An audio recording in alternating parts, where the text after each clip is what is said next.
Good stop? No. Swing your vocals in there. He's getting vocals in the angle. Because her head is kind of... Oh, yeah, good. That work? Yeah. Okay. Hello, everybody. Welcome to Activate Your Power Now True Series. So James and I are happy to be with you this morning and share this space. James, are you happy? I'm ecstatic, right? Honestly. So I wanted to set the mood, set the tone, get everything flowing and glowing so we can all grow together in peace. So I want everybody right now to take a deep breath. Hold it in for about a few seconds. Then breathe out your mouth. Now we're going to sit in silence for a bit. I got something to read. How activated are you? As activated as the sun is to the moon, as activated as a smile is to the gloom, activation to us is standing in this room and feeling consumed, feeling like there's nothing we can't do. How activated are you?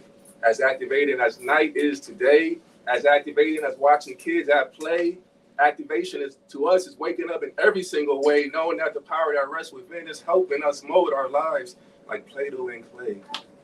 How activated are you? Say it with me. I'm activated and I'm true. I'm activated because the power that resides within me also resides within you. How activated are you? How activated are we? After sifting through the fears, the lies, the tears, and the cries, the waves of emotions, and the whys, we stand here with a watchful eye, blessed to be able to realize that the power has always been inside. AYPN, because it all starts within. AYPN, activation is where it begins. True self-love is where it ends. So I'm going to ask you, are you ready to win? That's a little piece. I'll save the rest for later. We got a little bit more, but for right now, this is True Series, the reason you exist, compassion. And we have a compassionate lineup ready for everybody to tune in. And with that, you know, compassion is calm, passion. So with passion, are you living your life from your heart? Are you living your life from a space where you can give all that you can give to all your projects and everything that you love, whether family, friends, business, whatever it is? So with that, I'm gonna pass it back to Isabel. She's gonna introduce our first speaker. Yeah, thanks, James. That was great, and it definitely set the tone for today. Having us make that intentional space before we step into this big topic of compassion. Compassion is a huge thing. I'm going to assume a lot of people don't know that, because I didn't know that for a long time in my life. I didn't have an understanding to make authentic space for other people who didn't align exactly with what I aligned with, because I was fearful, I guess, of anything outside of my bubble. And I'm so grateful now to know the true meaning of compassion, but it all had to start with self. I had to learn to give myself that healthy, neutral, unapologetic space of just being who I am, and not trying to change who I am, but craft who I am. And with that being said, I want to introduce our first speaker, Sky Noel. And she speaks on inner glow and is helping women all across the world do exactly that, bring that compassion back to self and make that healthy space for true prosperous growth. So we want to just welcome Sky, and she's been an Activate Your Power Now speaker a couple times, and we're always excited to have her, and we always gain something new. So thank you. We're playing this part out. Yeah, okay. Okay. Hi, I'm Sky, for anyone who doesn't know me. I know like a handful of people here. But yeah, like Isabel said, I am really, really, really big on the subject of compassion. Actually, when she talked to me about this topic, needing speakers, I was instantly like, okay, I don't care what's happening. I am so passionate about compassion. I will definitely be a speaker for that topic. So that is completely how I feel. the truth is really like compassion is kind of what makes the world go round. And when you look at some of the things happening in our world right now that are maybe not favorable, things that you don't like, if you really started to put compassion into it, or if the people involved started to put compassion into it, I think we'd really, really see a change. Like, has anyone else ever felt a little bit drained by how polarized the world is?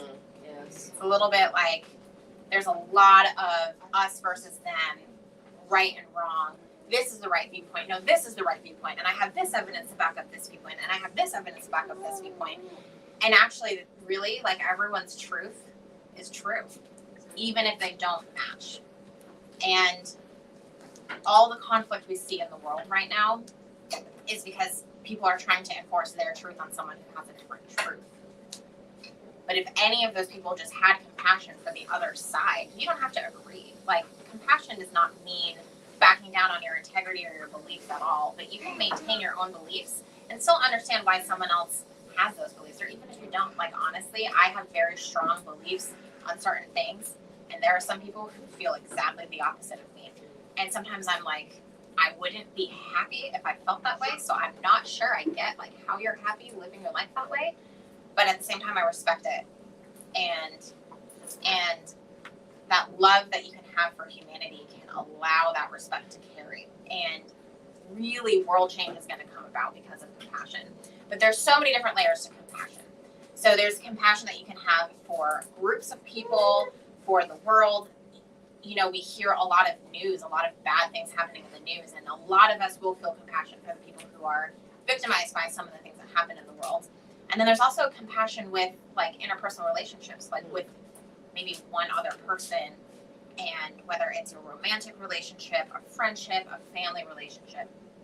And that's a big one. That's one that I even struggled with. Like, in my family, some of you who know me, you understand my family tree is really complex and there's a lot of people on it. But there's also a lot of different viewpoints there too. And there's a lot of, like, okay, we can't get along with this family member because we disagree. Or there's different perspectives. We go against our own integrity sometimes to fit in with our own families. And sometimes that can be hard.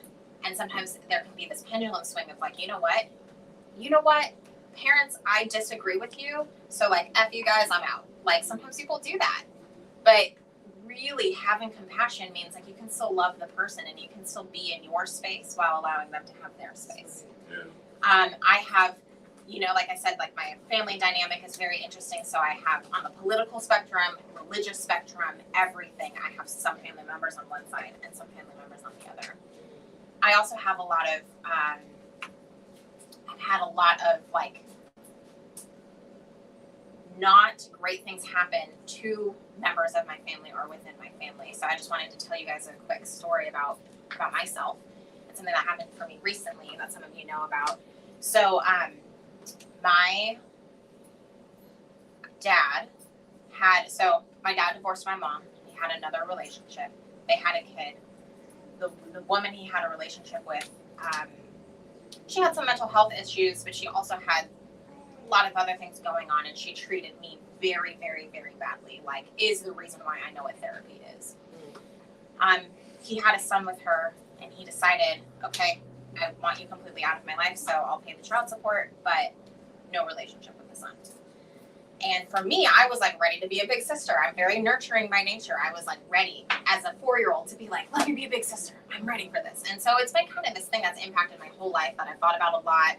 As adults, as I grew up, I was like, Dad, how come you're not having space for this? I was also adopted. So this person's my adopted father who has a biological son. So I had all kinds of feelings about it. I was like, whoa, I'm like a hypocrite because I'm like the chosen kid and, like, I was adopted. So I had all of these things. And so Father's Day this year rolls around and my brother reaches out to the family, just kind of unexpected, out of nowhere. Just is like, hey, let's just add everyone on Facebook and see what happens. And I was like, oh my God, what is his attitude? Is he mad at me for being the chosen kid? Does he want to be my brother as much as I want to be his sister? But then also, like, what the heck with my dad? Because even when my brother grew up to be an adult, my dad was very much like, I still don't want to be connected to him because he's still connected to his mom, and his mom is crazy. So yeah, sorry, I'm just not having a relationship with this adult human who wants to have a relationship with me. And for me, that was really hard. It was really hard because I'm in connection with my biological mom, and I am experiencing a totally different thing. So I had to move through a lot of anger and upset and disagreement with my dad. And I've always been a daddy's girl, and I was so worried this was gonna like impact our relationship. The fact that I was like, Dad, I completely disagree 100% with how you're handling this, and whatever. But I got in touch with my brother, and he's someone that is like pretty much almost like a best friend now.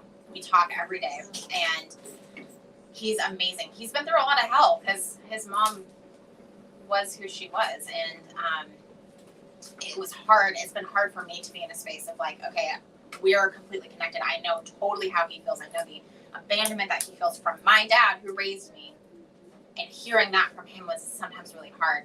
And then I know my dad going through his process now of dealing with all of those feelings, et cetera, et cetera. So for me, I found myself sort of in the middle because I love both people, and they're both on different ends of the experience. And that was like a very, very deep exercise in compassion for me because I did have anger towards my dad for what he chose, but also it's like you can't go back in time and fix it, right? So that has really, really been a growth and healing process, I think, for all of us. Like I have been there to help my dad understand a little bit more of like where my brother is coming from. And also it's really helped me. I did speak to my dad, and I did share with him my truth, and I was like, I finally got to say, like, you know what, Dad, I love you, but I've actually always disagreed with you about this, and I was too scared to tell you because I didn't want you to leave me too. And I would say that as a result, like, my relationship with my dad is so much closer, and it's beautiful to be able to bring together these two grown men talking about their deep emotions. My brother, honestly, is a bit ahead on that than my dad. My dad's getting used to that part, but anyways, it's been a really beautiful moment, but I just feel like if there wasn't that compassion of being able to really feel into both sides of the story and know both that, like, my dad feels like he made the right choice way back when, my brother feels like he made the wrong choice, and know that both of them can actually be right in their own truth, has made this whole thing glue together. And so now I'm going to meet him soon, my dad's going to meet him soon, and it's just been a very, very beautiful experience. So I think about that, and that's just happening with me. That's just one little piece of my family. And I think about even everyone in this room, everyone watching this thing, like, we all have family trees. Like, you guys all have people in your life that have things like that. But everyone else in the whole world does too. So then you just back it up into this whole world thing. It's like, what if everyone did that? What if everyone was just like, you know what? I don't agree with you, but you know what? We're cool, and let's just do what's best for everyone. And for me, I have like a bigger humanitarian purpose of that. But also, like Isabel was saying, it does come down to also having compassion for yourself. Because I had a lot of nuanced emotions just in this experience, but I have that with almost every experience I have, where I'll have like, something will happen and I'll feel like anywhere from 2 to 10 different emotions about the same thing. And I'm also, not to like brag or anything, but I am a really like intelligent person. So I can go into the logic part very easily. I can get into like analysis paralysis. I'm a bit of an overthinker. And sometimes when I have all these emotions happening, the logical side of me is like, what is with these emotions? Like, what results are you going to get with these emotions? Like, these emotions are unproductive, Sky. Like, stop it. And, you know, just being able to have the compassion for myself, because if I don't, what ends up happening is I wall up and I become very cold and really hard to connect with. Some people who are close to me have experienced outside of me as well, where it's just like, oh, what's your deal? Why aren't you warm and fuzzy? And I'm like, well, because I'm arguing with myself about my internal emotions and how like unproductive and illogical they are, you know? And honestly though, the truth is like when you do that to yourself and you don't have compassion for the fact that you might react 100 different ways to the same thing, you do get stuck. And that stuff builds up, and then it'll flow out. It'll, you know, burst. There's all these things that kind of come as a result of not having that compassion for yourself, or even like anything that you maybe have experienced in your past or have done in your past, or choices that you made. Like I've made some choices in my past that if the same situation were to present itself right now, I would handle it almost like a complete opposite. And I think sometimes we've all found ourselves that way, like, oh, if I would have known better, then maybe I wouldn't be so stupid to blah, blah, blah, blah. But that's, again, that self-compassion comes in where you just can, like, be like, you know what, this is where you're at the time, here's all the different things going on, and you can really see. You can either feel into compassion or you can get there the logical way. I've done both. You can totally do both, but I think that is one thing that I really want for everybody is to recognize that you're worthy of that compassion for yourself.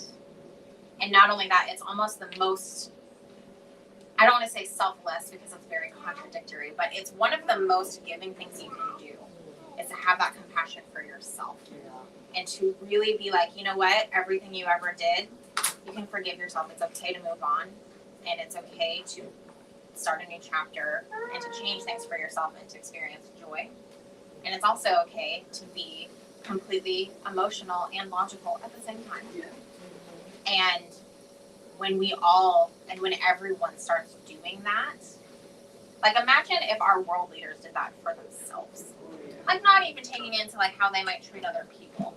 But I'm not even gonna get into politics and who, whatever, right? Whatever world leaders you think of when I say that. Imagine if those people suddenly were like, you know what, it's okay that I'm cranky today. My job is freaking stressful. It's fine.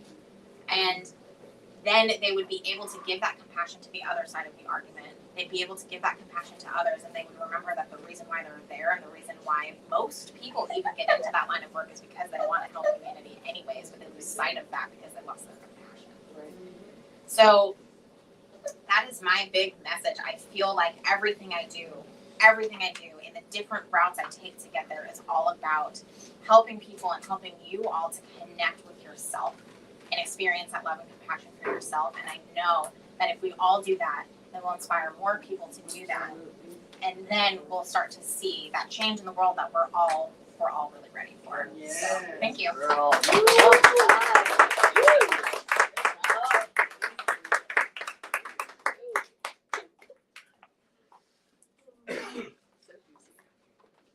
Well, most of you have heard her speak before, so it was no surprise that she brought it and gave us a bunch of golden nuggets. I had quite a few things actually resonate. I won't get into it all because I'm learning the difference between emceeing and speaking. So it ain't about me. But I resonated with a lot of things, and thank you for sharing a lot of that. One of the big things I just want to point on is you talked about respecting other people's views and ways of existing, the way they choose to exist in the world. And what I challenged myself, because I have this very complicated relationship with the word respect, because most people who have this stamp on them that they have a title or something and they are respected regardless. I was that person where I don't care what title you have, show me something worthy of respect and you will get that from me.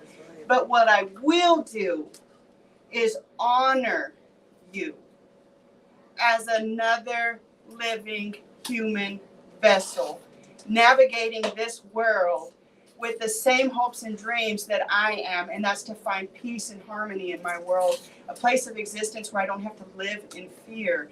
So I just want I wanted to emphasize that because it's important. If there's a lot of people like me who have this bad relationship with that word respect, I challenge you to go deeper and learn to honor people before you respect them.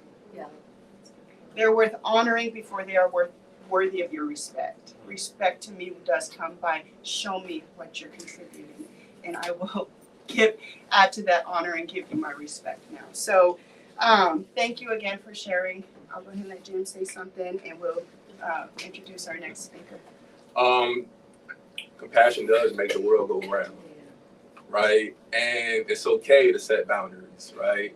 People come in your life for different reasons and seasons, and they leave for the same reasons and seasons, right? So you can open up space and allow people to come in and leave, and at the same time, hold them in a space of love, right? And at the same time, you can project that same compassion to yourself.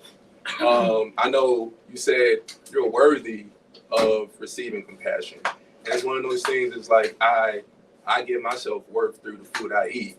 Right, when I shifted from being and living in the American diet to eating how I eat right now, more organic foods. It's like, I went. There's a story because I went to Whole Foods and basically, I was filling up my cart and I went up to the line and they told me, this, costs about $100 and used it's like $50, $30, Price Chopper and whatnot. I'm like, what? And she was like, yeah. And I was like, wow, that's a lot. She was like, aren't you worth it? Oh. Wow. There it is. And I was like, I'm probably worth like $50, but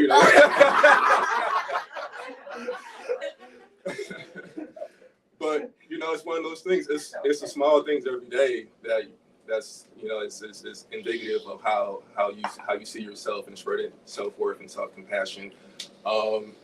So thank you for sharing that message. And next we have the leader, world-renowned author, poet, speaker, coach, soon-to-be wife. She oozes compassion, and every time she steps on stage, she's a power bomb, and we can't wait for her to share her message and really just spread compassion through her words and her smile and just her embrace. So welcome to the stage, Jai Ma. Yay.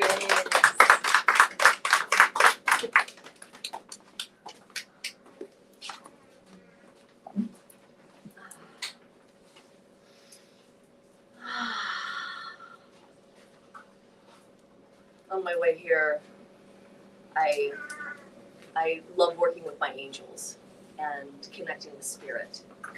And I appreciate that God trusts me as a channel for God's infinite intelligence and beauty. And I realized that in order to be a vessel, a receptor for compassion, I needed to be compassion. I needed to embody compassion. And so my prayer on the way here was thinking about all of those in my life that are experiencing struggle or challenge. And I said, I feel compassion for you. And I feel compassion for you. I feel compassion for you.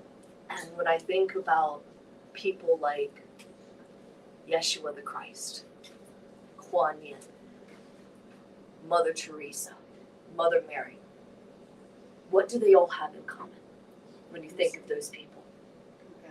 Compassion. They have compassion. And I appreciate what Sky was sharing about world leaders and how when I think of our world leaders, I don't look at them and go, there's a man with compassion. That woman embodies compassion. I can't think of one. And imagine what it would be like if we lived in a world where we gave power to the saints who are actually doing their inner work, embodying compassion. And we gave power to the saints to lead the way. Can you imagine what kind of world that would be? I experience our world leaders connected to their personal power, definitely connected to their ego, yeah? But I don't look at world leaders and go, we're being led by a group of compassionate leaders. And something that's important for us to remember is that we all have compassion inside of us because the divine created that intrinsically as a part of our soul. It's an innate part of our spiritual nature. Everyone has access to compassion. God didn't leave anyone out in that design. We all have access, the birthright, to turn within and align with compassion. It is our right. The second thing we need to understand about compassion, though, is that it's a skill. It's a skill. It has to be developed. It has to be nurtured. It has to be grown.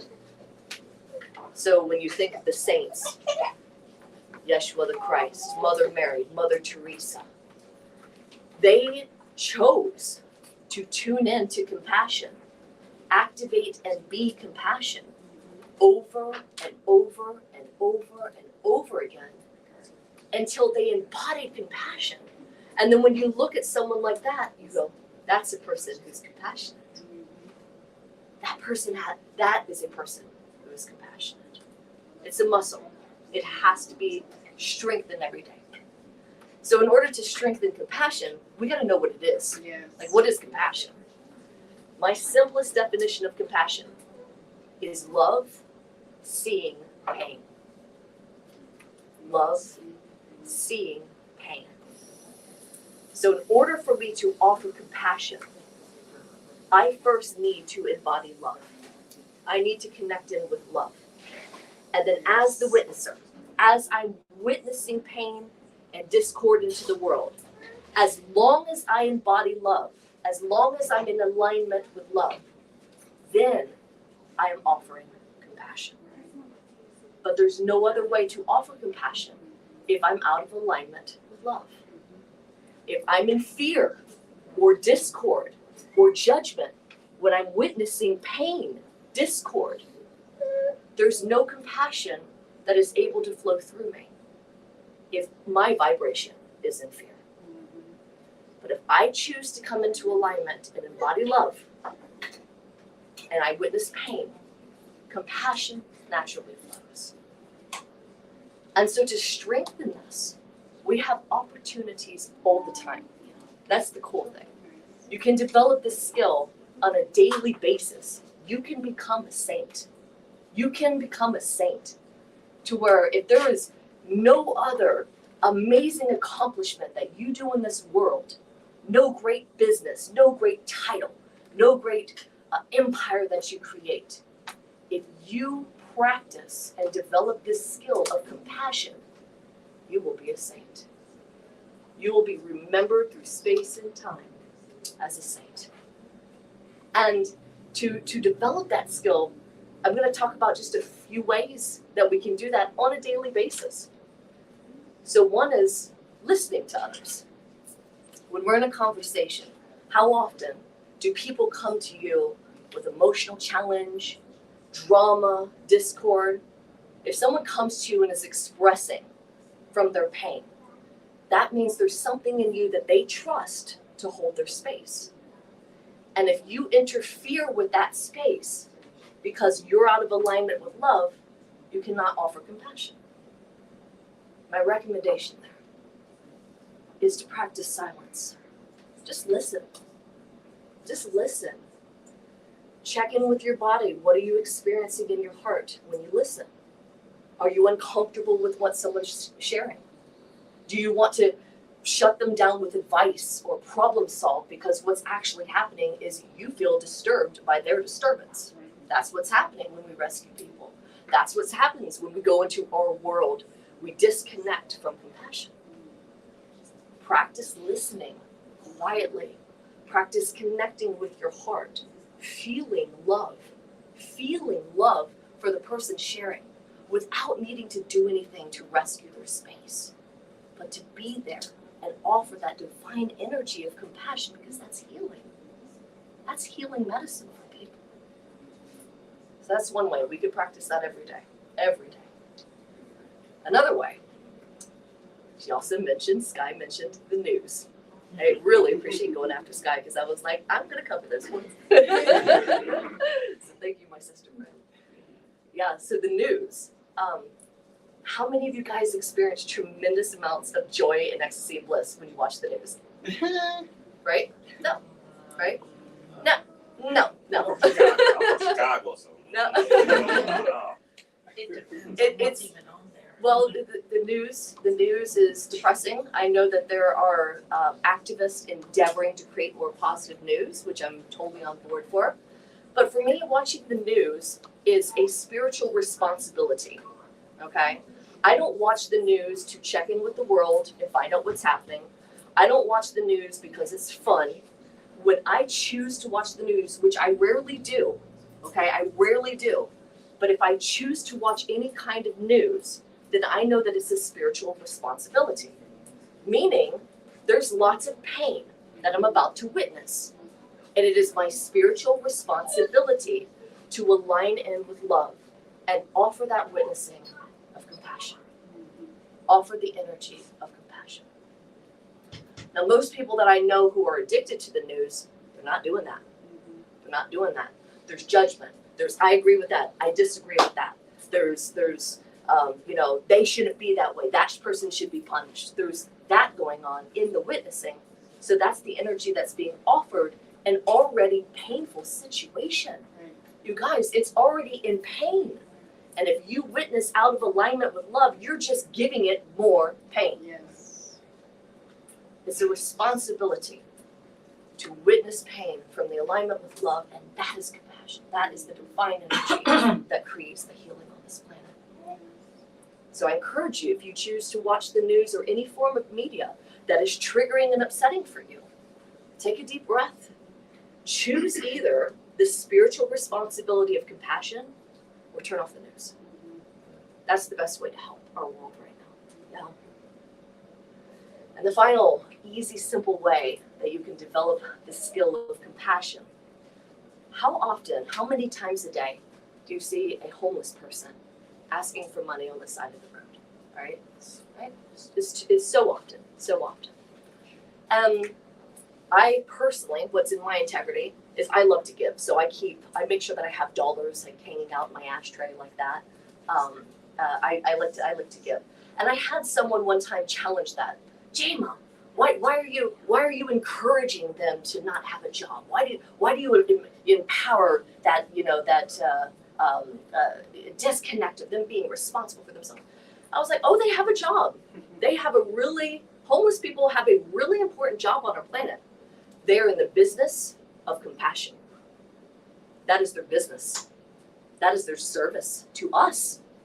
They are space holders, and we either align with compassion or we don't.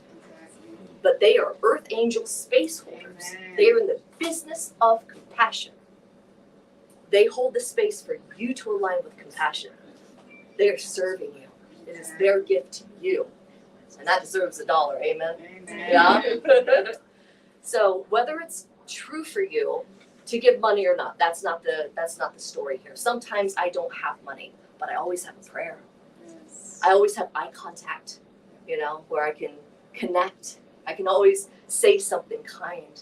Like I wish you just a day full of glory and peace. Giving yourself the opportunity when you connect with a homeless person will strengthen your skill of compassion. Let them do their job. They are helping you become saints. They are helping you embody compassion.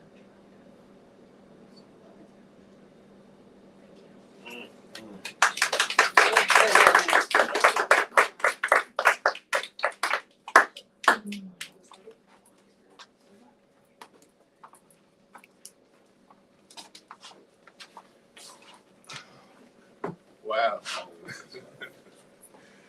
Imagine in a world where our leaders are embodied with compassion. Practicing stillness and listening within is a skill that we have the power to cultivate and to sharpen. So let's take advantage of this opportunity right now to cultivate that skill. I invite everybody to close their eyes.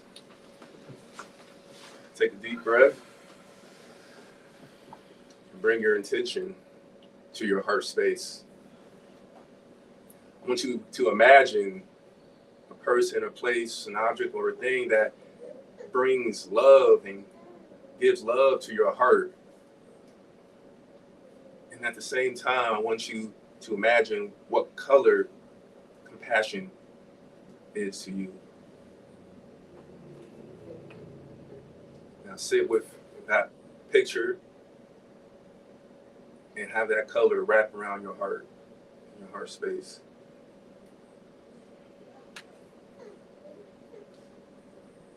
And we're just going to basically imbibe on compassion today. Take it all in and have it feel your body. Imagine it filling up every cell, every vein, every bone and muscle in your body, bursting out. So all you are is compassion in this moment.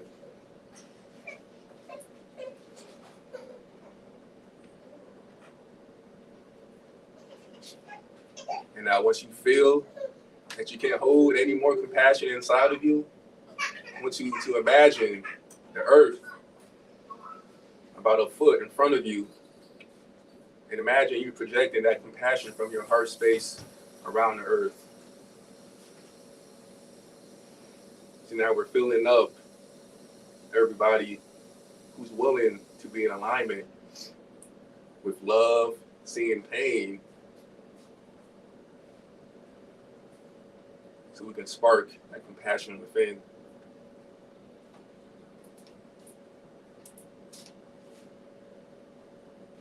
Imagine the earth bursting with energy, love, and light, with power, compassion.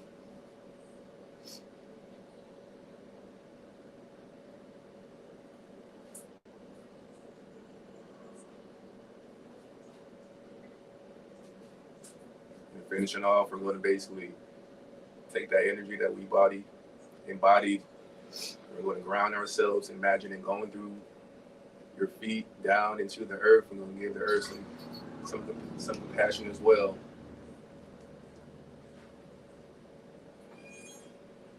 When you're ready, you can open your eyes.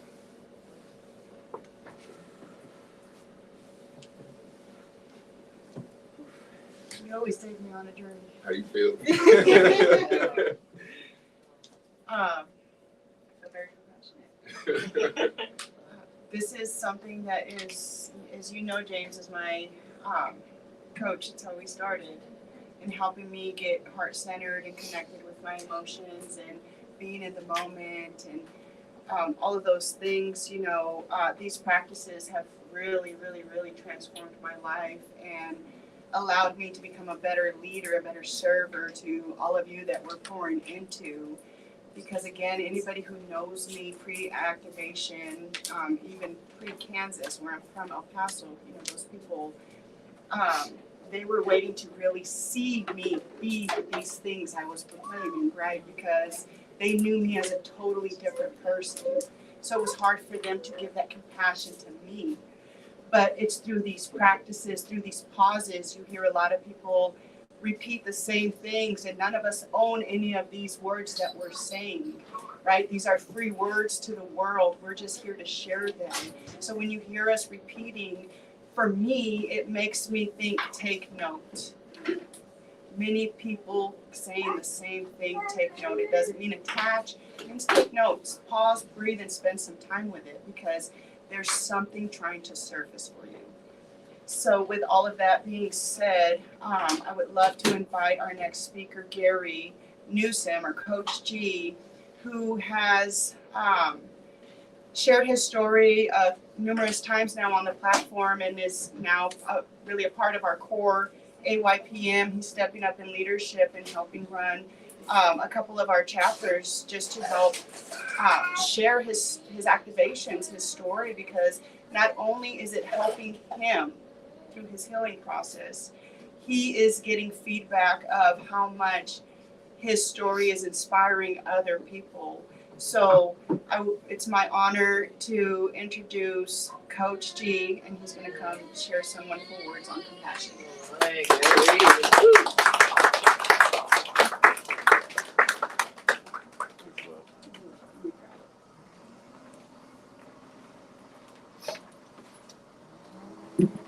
Wow. Good morning, everybody. It's your boy, Morning. Coach G. Wow. Don't even know where to start. I'm just stirred. I don't know if you are, but I'm stirred. When Izzy first talked to me about compassion, I would say one of the greatest attributes of me is compassion. I feel like I embody that. I've walked in compassion my entire life. It's if someone asked you off the street or from my past, tell me something about Coach G, I believe one of the first things that they would say is he's a man of compassion. But that word has taken on new meaning to me, and I'm actually so thankful for today because following my two beautiful sisters and how eloquently they gave words and language to the word compassion. I'm still in a raw state, the journey of a warrior by any means necessary as I start every speech, but I'm still in that raw stage. And it was beautiful for me to sit and listen to two women who are refined in that space now, and in a space where they can educate and articulate different points and ways to improve or grow in that. And that meant the world to me. Izzy in her infinite wisdom knew I needed to follow them because they did inspire me and they did pull on me. So initially this was a really simple topic for me because, as I said, I am a man of compassion, but my last 4 years, compassion was not a word that I would say has been in my experience. So as I started to reflect on this word, I went into a dark place, just thinking about all the things that I've done, the examples that my sisters have said. That's me. I walk that. I look for opportunity every day. I go to the grocery store. It's actually one of my prayers every morning. Lord, put me in a space, an opportunity to be a witness of goodness, of light, of love, of compassion. That's one of my words. I pray literally every morning. And God being God and awesome that he is, he puts me in situations. The grocery store, it could be at work. I'm a financial aid officer at a school. I just had a situation this past Friday before I went to the event, AYPN event in Topeka, where one of my students was struggling in school. The president asked me to reach out to him because he and I have great rapport. Come to find out, that student, I reach out to him, come to find out, when I reach out, he actually comes to the office and knocks on the door, and I look up and I'm like, hey son, come on in. Now he normally calls me Mr. G out of respect because I've really jumped through hoops to help him, and I'm really proud of him. He's really working hard to change his scars. And it was the compassion that has built the relationship between he and I. But he walked in the door and shut the door and turns around and he calls me Pops. Now I knew in an instant that something had happened.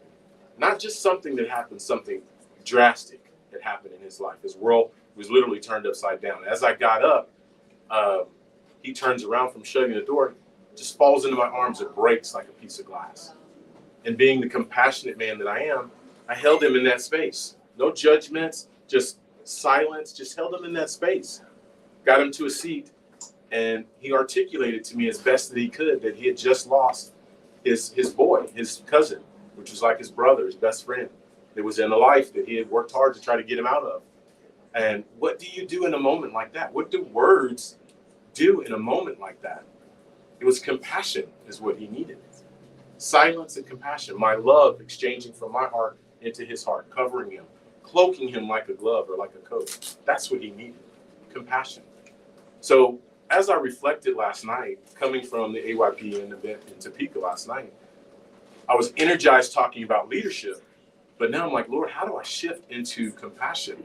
Because my initial start in that took me into a dark place because I'm thinking about all the compassion I've given and given and given and given.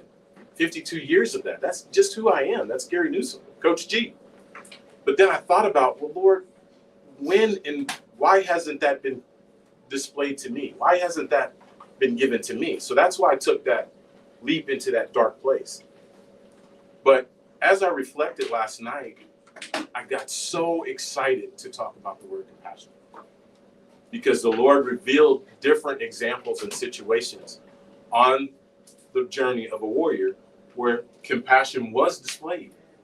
And because I was so wounded, and I think I'm speaking for myself, but I know I'm talking to some of you out there too, that you're in a vulnerable state, you're in a hurting state, painful state, a dark state, and you can't see. You can't see the compassion that's all around you.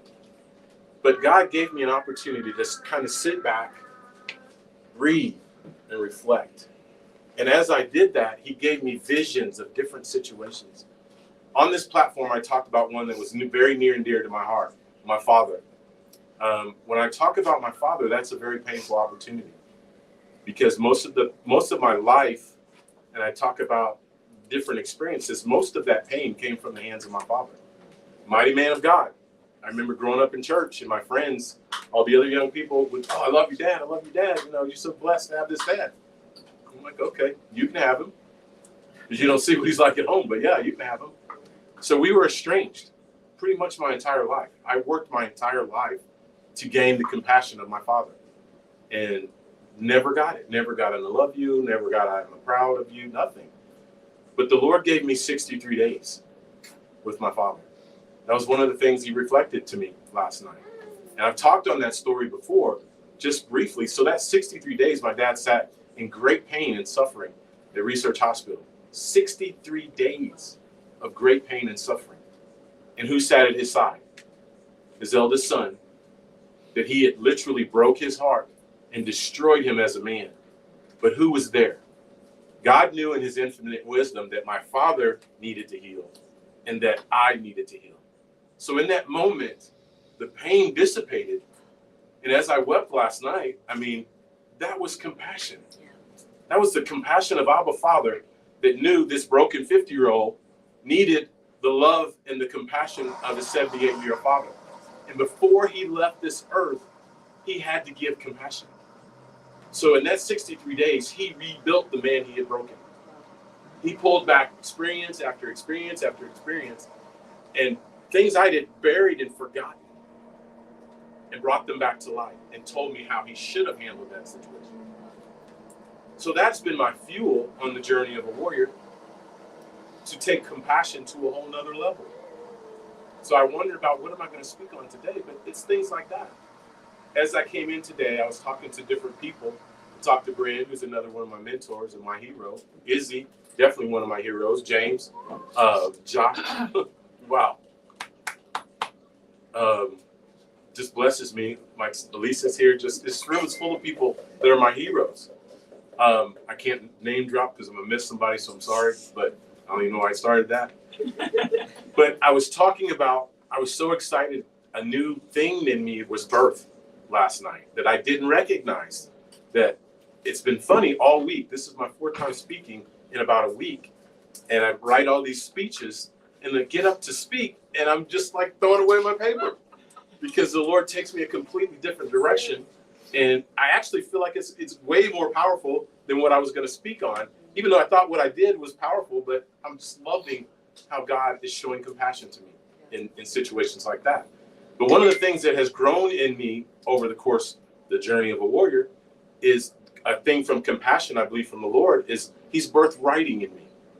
Now, one of the things that I would say about Gary Newsom, writer, what? I mean, I would laugh at that, but I'm finding myself in so much peace and joy in writing. And that's just another example of the compassion of the Lord. Just finding myself. So as she introduced me, the journey of a warrior, this has been so much compassion for me.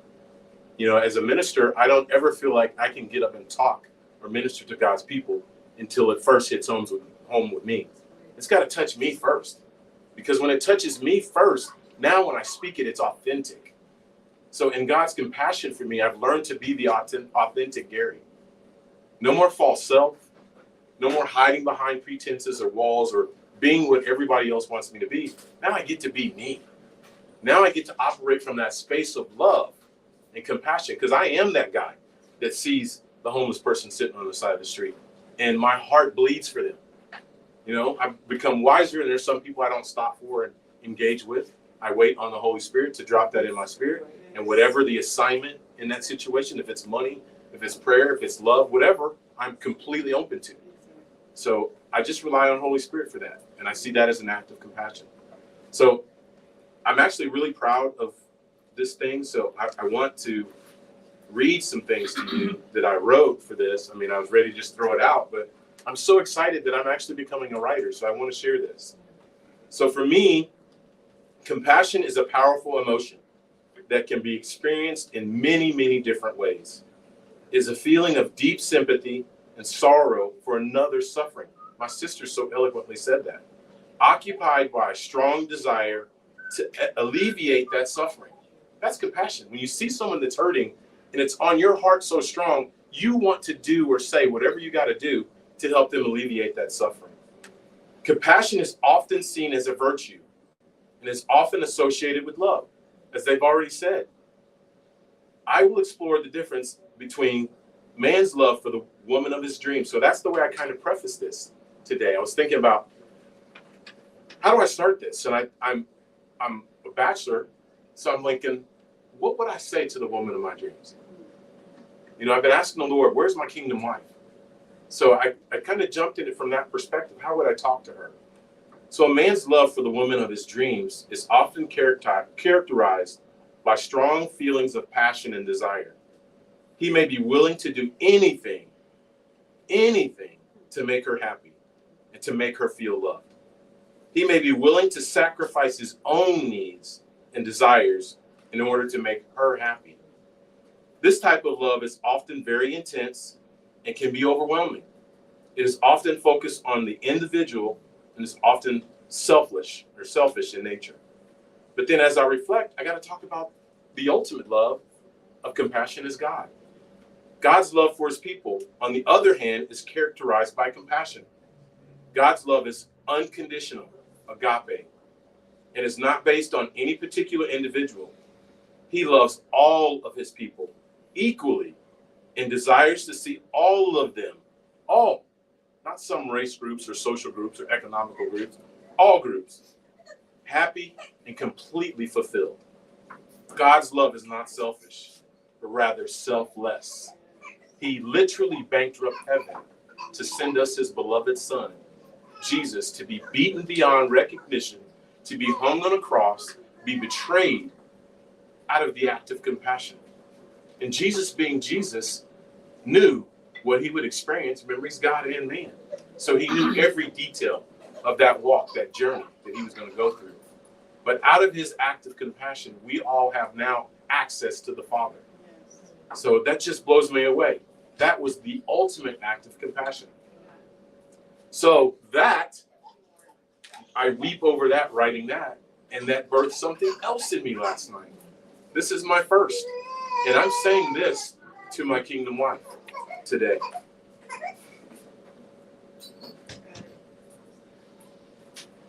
I believe in speaking things into existence. The power of speaking. God doesn't want us to be codependent on him, you know, in a place where we're just begging and begging. He wants us to be interdependent with him. We are vessels of the Almighty God, made in his image. And he wants to sit right here as he is right now at our side, and we create. When he said, let there be light, he pulled light from within, and light happened. So I decree and declare today, my kingdom wife, as I speak to her, the love and the compassion that I already have for her. My love for you is like a flame. This is poetry. This is Coach G. I don't do this. I'm a coach. I'm an athlete. You know, I don't do this stuff. You know, I am the mushy guy. My kids in my program always call me Huggy Bear, or, you know, Coach G, Coach Love, or something like that. But this, I don't do this. But this feels good, so I'm going to share. My love for you is like a flame. A burning passion that will never wane. It is a love that's so strong and true, a love that will never be through. But God's love for us is so much more. It's a love that will never be a bore. It's a love that's so deep and wide, a love that will never subside. I'm talking to you, baby. I'm talking to you, baby. God's love is so unconditional. It's a love that's so powerful and eternal. It's a love that's so pure and kind. A love that will never be confined. My love for you is so strong and true. Hear my heart, baby. But God's love for us is so much more than that too. It's a love that's so deep and wide. A love that will never subside. That's to my kingdom queen. That I'm literally speaking into existence in the space of compassion. I'm praying for you. I'm seeking you because I'm a seeker. I'm the old school G that is a pursuer of his love.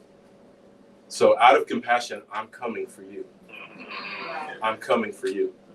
As I just spoke that in existence, I believe it is happening as I speak. This has been another journey of a warrior by any means necessary.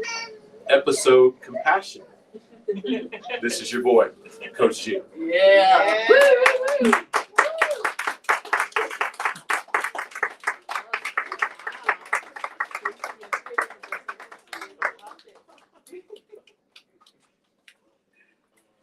Woo-wee.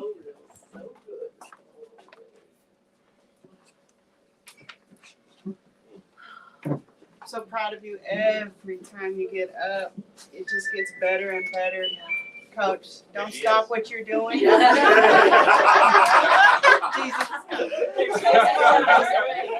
was quick. Don't waste no time. My turn. Watching that YouTube video made that comment. Like, here I am. I'm right here. Box about to blow Wow. up. That was beautiful. And you know, when your kingdom wife comes, we're just here ready to embrace her and love on her. And she's going to be one lucky woman. I will be the lucky man. So what I got from Coach G, you know, I'm taking my notes. That's what I'm known for. I used to get teased for it, but hey, we talked on leadership yesterday, and what I've learned is a good leader takes notes. A good leader listens, which we spoke on. Compassion requires listening. So I had to sharpen my listening skills to be able to make authentic, not just make space. I know tons of people who are good at making space for other people, but it's mucky space. They pull you into their world. So I'm no longer, and call me what you want, I'm no longer satisfied with people just saying I'm a space maker, I'm there for people. It's good to be there for people. That's a good step. That's a good part in the process. But clean your vessel. Keep it as pure as you can. And the way to do that, again, it all AYP, and it all starts within. We're going to keep going back to that. Go within, pause, breathe, and start giving yourself everything that you wish to receive from the world. And before you know it, you'll find yourself in a place existing amongst other people, practicing those same things. It's just the way the world works. We receive what we put out. And one more thing before James jumps in, and that is compassion births a new you. Like, that was a powerful statement. Write that down. Put it on your mirror in your bathroom. Put it on your fridge, because compassion will birth a new you. I'm a testimony to that. And if you want to know more about that, reach out. I'd love to talk. But that was a good takeaway. I love how these speeches are just connecting. From Sky, you know, preaching and talking about freaking compassion to self, leading to being in alignment with love that allows you to see pain.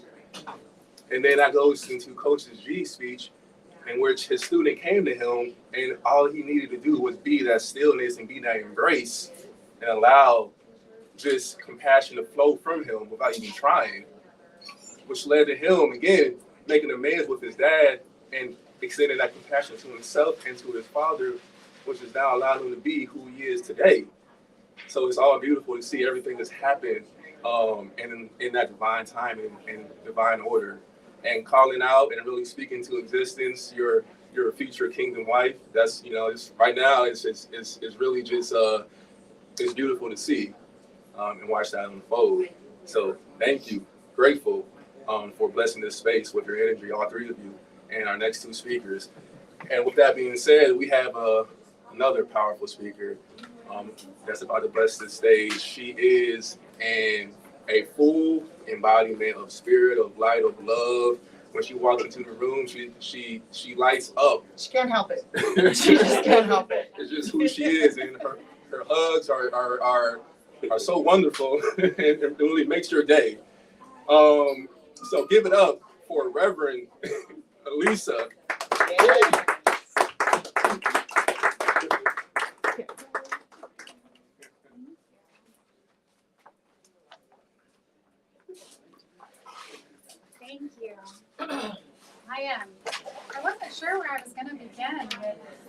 on compassion, although it's one of those topics that's so very dear and true to my heart. And I feel like the foundation has been laid by all of our speakers today. So I'm going to start with something I've thought about, maybe even ending with. But for me, compassion, we've talked about all these layers into compassion. And compassion is an experience. And so I'm going to invite you to get vulnerable. I'm going to invite you, if you're online, you can put something in the text to acknowledge a yes or me too. And if you're in the room, you can say it out loud, say me too, or raise your hand.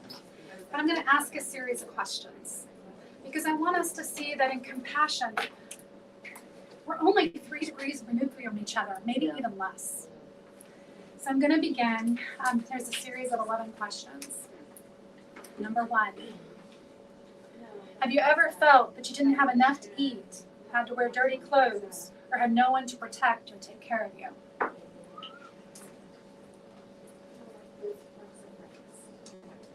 Did you lose a parent through divorce, abandonment, death, or any other reason?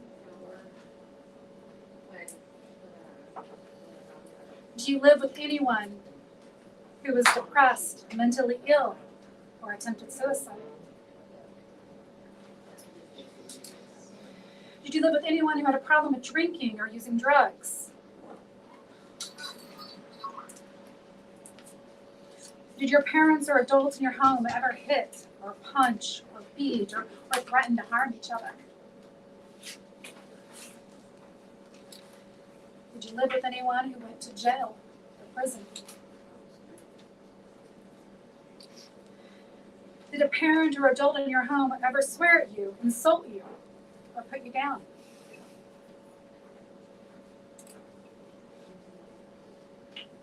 Did a parent or adult in your home ever hit, beat, kick, or physically harm you in any way?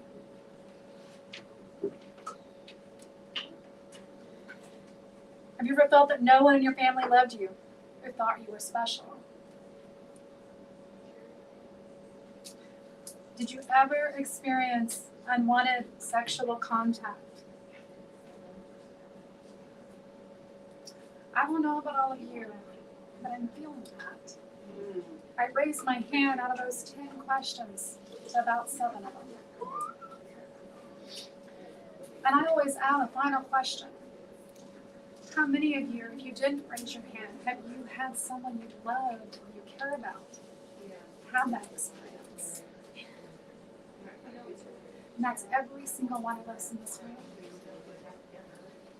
We can practice sympathy. Sympathy is a beginning level of compassion. Sympathy is, I feel sorry, I'm sad you're going through this. But we take it a deeper layer and we can practice empathy and we can practice being a witness. And compassion is that deep, revolutionary love. It's about being present and being willing to be more than a witness. It's being willing to sit and hold someone's hand. It's not necessarily having the words to speak to be a presence. It's just being the presence. Compassion is soul connection.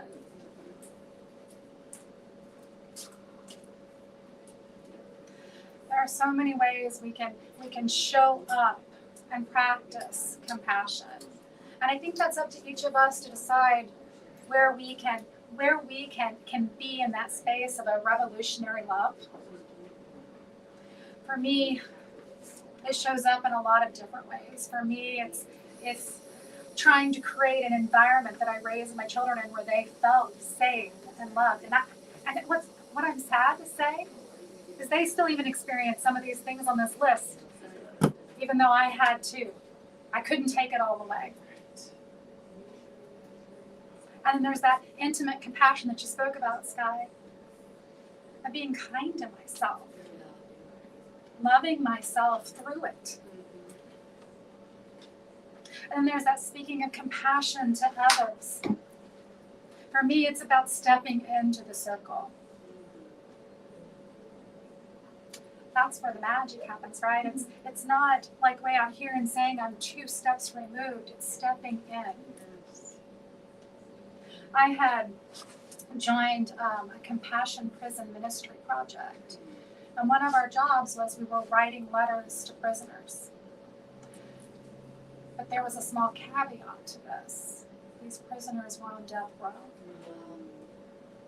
These prisoners didn't even necessarily know we were going to write a letter.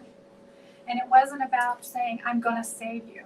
It was saying that I still know you are on this planet. I still see you. You are life. And you still have purpose and you still have meaning. And I can't tell you all the questions I have. I don't know if I can do this. What if this person raped someone? What if this person beat someone to death? And I'm here to tell you, as I'm sure you guys have heard my granddaughter in the back of the room, all of us start out like this perfect little innocent soul. And then we go through life's human experiences. And we are only 1 degree removed from it. That's right. It's about the choices we make. Real talk. Compassion is stepping into that circle. My first letter I wrote, I didn't get a response. My second letter I wrote, I got one back. And my pen pal said to me, you're the first person that's contacted me in 3 years. Wow. I lost my brother during the pandemic. I lost my wife when I went to jail. He says, I'm out of appeals. And for something today, may not have even been the charge that he got. He said, I'm not even sure you want to take this time. 3 years. 3 years with just your 4 walls, the people that are around you. I don't think any of us want to imagine that. Compassion is stepping outside of those 4 walls. Compassion is being a presence. I loved how James said, oh, I give great hugs. Because you know what? I want to envelop any person I meet. But I see you, and I love you. There's a doctor from Hawaii, I can't say his name, but he worked in a prison, and he changed lives by a single practice, and it was called a Ho'oponopono. And it was a practice of forgiveness, a practice of revolutionary love, a practice of compassion. He never met most of the people he treated, but he would hold the space and he would say, I'm sorry. Please forgive me. I love you and thank you. Because what he understood is when we embody that, we are sending out a vibration of peace and of love and of forgiveness, and that transcends anything in experience. So for me, that is compassion, revolutionary love. And as the Dalai Lama said, it's not a luxury, it's a necessity.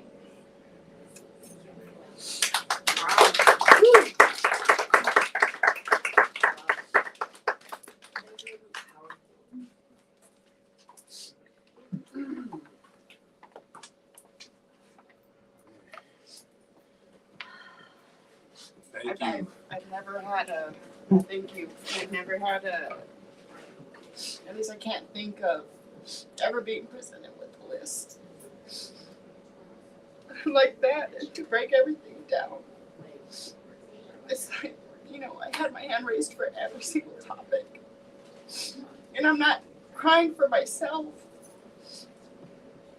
I'm crying because it's such a beautiful thing to me when I can relate with somebody who has a passion for seeing the unseen in this world. Because my parents are the unseen. That's where I'm from. So they knew nothing but to teach me that I was unseen and nothing important in this world. And compassion was not a piece of our life. there was no space for it in survival. So it's obviously a passion of mine to give back. I've always been a giver, but I never understood how worthy I was of the same things I was giving out. So I thank you. I thank everybody for their part in healing this world, because there's so many people broken out there, and if everybody's honest with himself with this list, and I want to put that list out there, there's tons of people wanting to help you, wanting to pour into you, wanting to make space for you. When we say help you, we don't mean, like we heard earlier, we're not going to tell you how to fix your life. We're going to extend that true, authentic compassion to you so that we can walk this journey together, so we don't have to feel alone while we're taking that next best step in life. So thank you. And that was really great. Thank you for sharing that. I think that really is going to, again, I said about one of our speakers coming up, Brandon will introduce her here soon, but we have a conference coming up on August 25th through the 27th. And that's just something that BTBY really has done for me, is just make, and they do for people, is make authentic space, right? Allowing people to be who they are and be accepted. And I guess she is next in speaking. We could introduce her, but Before we do that, I just wanted to say, since I'm a man of action, and I love how you say compassion and stepping into the circle. So I want everybody, if we can, get up and kind of hold hands, form a bond. We're going to hold space. turn it.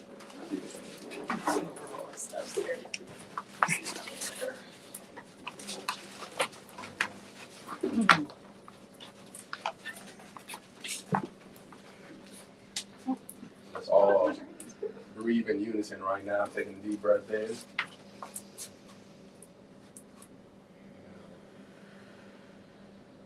Hold space for the seen and the unseen. Hold space for the abused, the neglected, the rejected, the misfits. The ones that are not here right now, the ones that are so far removed from compassion, but yet it's still available to them. Let's sit here and hold space and just step into the circle. Let's take one step forward. That's symbolic of us extending that compassion. It doesn't matter what space or time or location we're in, we're all still connected. Through this effort, we're able to send it out and allow it to be received, knowing that it's already there. Take one more deep breath.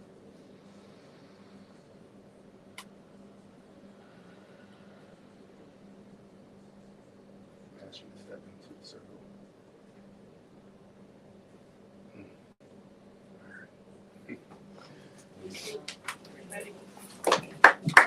Thanks, James. Thank you. So I think we're gonna let her come sit up here with us while we introduce her. Bryn, are you sure? Mm-hmm. Okay. I'm gonna introduce you here with me. I can get my camera back where it was. Go ahead and sit. Okay, good. So, again, as I started mentioning a little bit, I don't know what I did with my camera. As I mentioned a little bit ago, as I almost introduced Bryn too early, but here is a perfect example of two people from two totally different walks of life who, if we chose to show up at the beginning of our relationship, the same people we had been just 5 years before, we wouldn't be sitting here today, because we were very unrelatable in our experiences, and we were just a lot of things we were unrelatable with. But it was my first true powerful experience with someone who didn't align with me, who was willing to make a neutral, safe space for me. And I just still didn't trust it at the beginning because I've seen that before too. I see where people post to be wanting to be helpful just to find out that that was never the true intention. So I walk with the old me was always walking in fear and waiting for something bad to happen because bad things just happen in my world.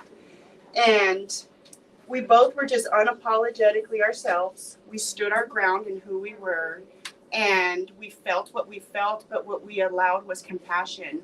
And to gain that healthy compassion in our relationship, to be able to serve in the way we've showed up to serve, we had to not just share compassion, but we had to be willing, one, to listen. 2 ears, 1 mouth. And not be scared to share who we were, right? We didn't back down. We didn't bend. We didn't say, well, I really want to work with Brent, so let me maybe see how I can change my views so that we can make it work. I said, no, Brent, here's who I am. Here's what I am here to do. This is my goal. And she says, well, this is me. This is who I am. Here's what I'm trying to do.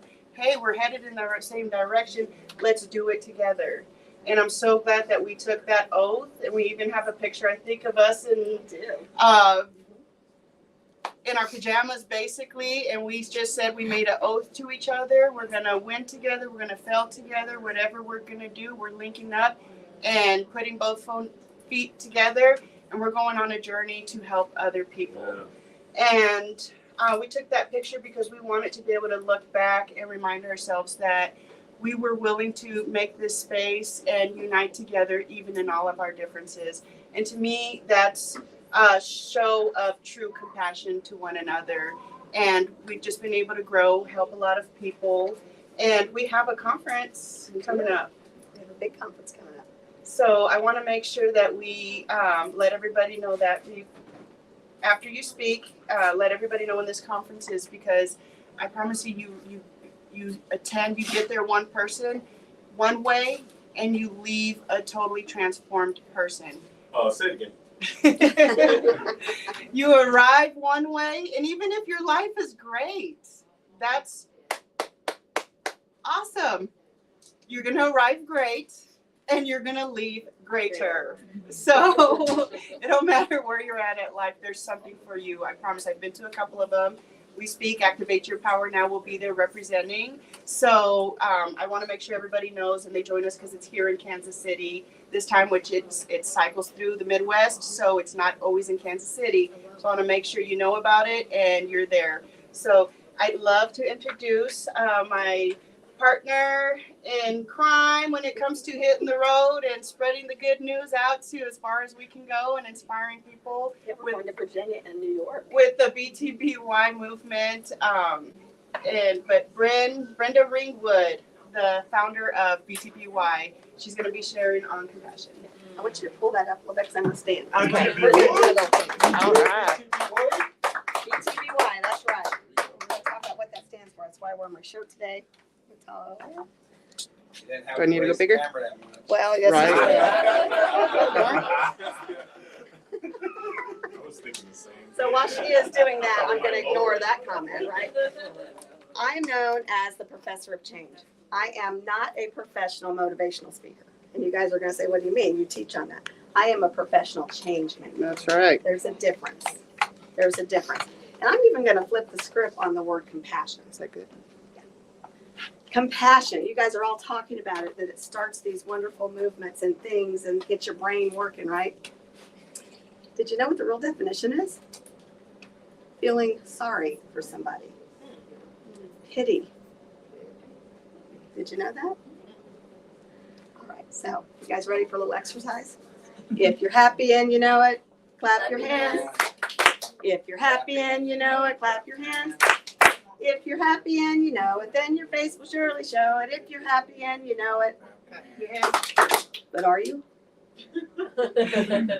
Are you happy? And you know what? If you're really not and you're just fitting in and you're just going with the crowd, then I have compassion for you. I feel sorry for you. Why would I do that, right? Because you're trying to fit in and you're going with the crowd and you're not standing up for who you are. So now let's try that again. And I only want the answers if you're truly happy. If you're happy and you know it, clap your hands. If you're happy and you know it, clap your hands. If you're happy and you know it, then your face will surely show it. If you're happy and you know it, clap your hands. All right. Don't feel as sorry for you this time. I was feeling sorry for myself. I was feeling sorry for people that were in the same situation as me, that didn't have a voice in life, that didn't have a community, that was living their life sitting on a shelf. How many of you guys sit on a shelf and you're watching life through a corner? But you know you have more. You know you have a purpose. You know you have a passion for something. Because see, compassion leads to passion. Passion is the act that moves you from compassion to action. Yes, yes. So it starts with compassion. And I wanted people to see that they had a worth, that they were worthy of living a great life. They were worthy of becoming the best version of themselves. And you can't do that when you're still feeling sorry for yourself and you're having compassion for yourself. But when you start to do something about it and you move that compassion to passion, now you are moving in the right direction. That's what becoming the best you is. Becoming the best you is a journey that never stops. Yes. And when you think it's stopped, you better hold on because it's going to continue on and on and on. Because once you stop, life's over for you. If you've already reached that level that you think you're the best that you can be, that's it. That's all you're ever going to be. It's right there. So how about if we never get there? But we are always moving that post to become better and better and better. You owe it to yourself. You owe it to yourself because if you don't, you're not going to have the life you want. It's never going to happen for you. Ever. Did you hear me? Ever. Compassion leads to passion. Passion is the word that's going to act on the compassion. Or do you have compassion for people? And do you have a passion to want to help them? And it starts with yourself. You can't help others if you don't start with you.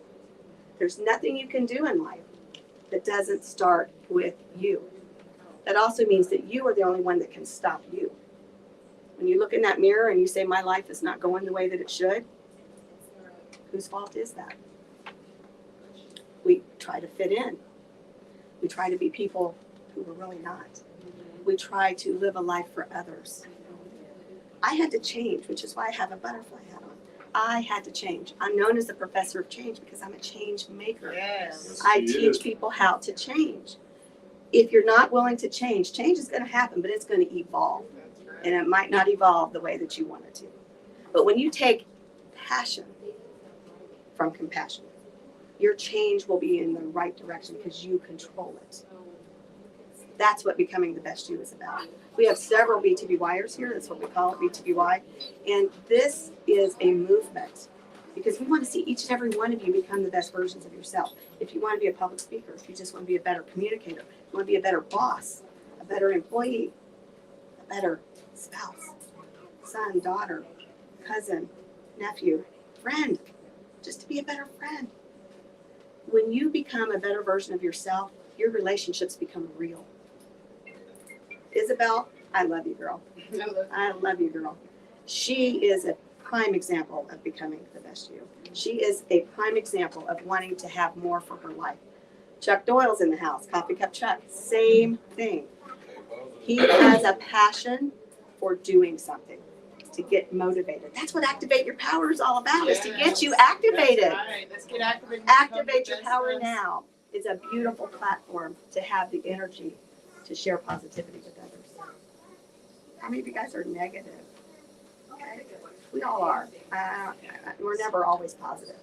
But when you catch yourself being negative, you have to activate that happiness switch. You have to activate the switch that says, no more of that. You control your destiny. I'm not talking about your money. I'm not talking about your job. I'm talking about your mindset right here. You have to change your mindset to become the better person, to become the worthy person, because it's already in there. But you have to take the steps to do it. I'm just going to leave it right there, guys. Activate your power now. Yes.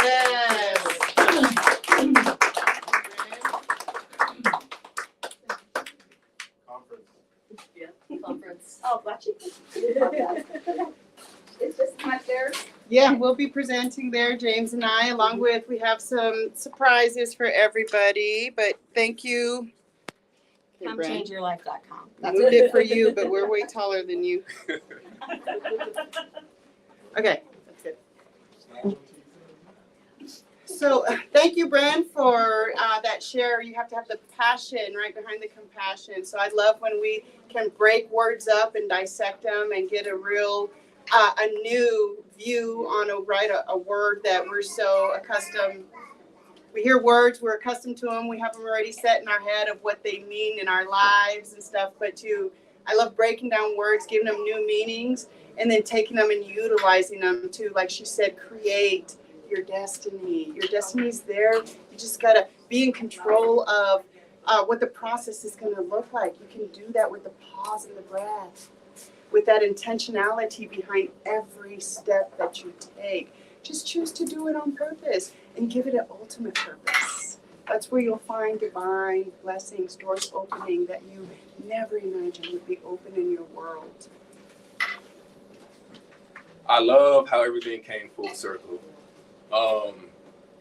How it ended with Bryn breaking down compassion and saying that compassion leads to passion, which leads to action.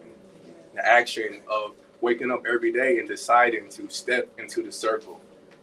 Coming from a place of stillness and embrace in alignment with love that allows you to see the pain that gives that love back to yourself.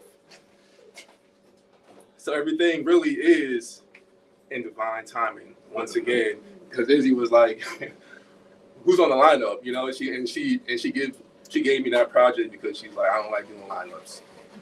We already had Sky. She already volunteered to be first. So everything else, I was just like, "Well, let's just knock it out." And it's funny how it's so Every time it works out. Divinely.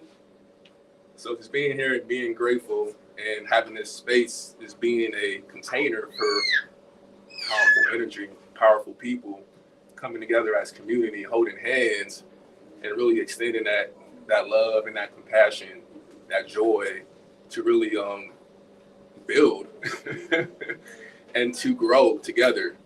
So thank you for coming out to AYPN because it all starts within. Yes, can we all say that together? AYPN because it All starts within. AYPN. Yes. Thank you. Thank you, everybody.